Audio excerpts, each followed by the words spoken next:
सिंध जे transport खाते commercial गाॾियुनि जी digitalisation ऐं ऑटोमेशन जो फ़ैसिलो करे वरितो। सीनियर सूबाई वज़ीर शरजील इनाम मेमर जो चवणु आहे त डिजिटलाइज़ेशन सां ट्रांसपोर्टर रूट परमिट्स लाइ ऑनलाइन अप्लाई करे सघंदा। ट्रांसपोर्ट एक्साइज़ ऐं इतलात खाते जे सूबाई वज़ीर शरजील इनाम मेमर जी सदारत हेठि आला सतही इजलास कोठायो वियो। इजलास खे ॿुधायो वियो त ट्रांसपोर्ट खाते ऐं ज़ेली इदारनि SMTA PTA, RTA ऐं ट्रांस कराची जी बि डिजिटलाइज़ेशन जो कमु शुरू कयो वियो आहे।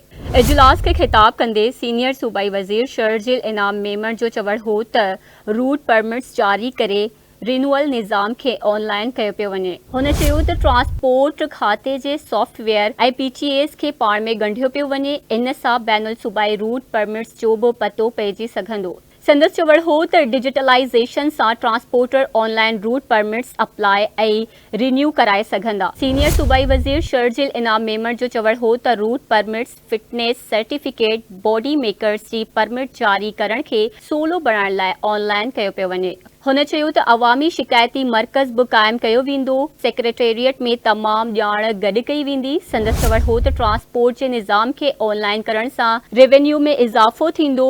जदीद टेक्नोलॉजी जे इस्तेमाल सां निज़ाम में शफ़ाफ़ियत ईंदी। सीनियर सूबाई वज़ीर शरजील इनाम मेमर जो वधीक चवणु हो त पहिरें मरहले में गाॾियुनि जी फिटनेस सर्टिफिकेट जे निज़ाम खे ऑनलाइन कयो पियो वञे। हुन चयो त डिजिटलाइज़ेशन सां हादसनि में बि घटिताई ईंदी। मुसाफ़िर महफ़ूज़ तरीक़े सां सफ़र करे सघंदा। सीनियर सूबाई वज़ीर शरजील इनाम मेमर ऑटोमेशन निज़ाम ते हर 15 ॾींहनि में अॻभराई रिपोर्ट ॾियण जी हिदायत कई।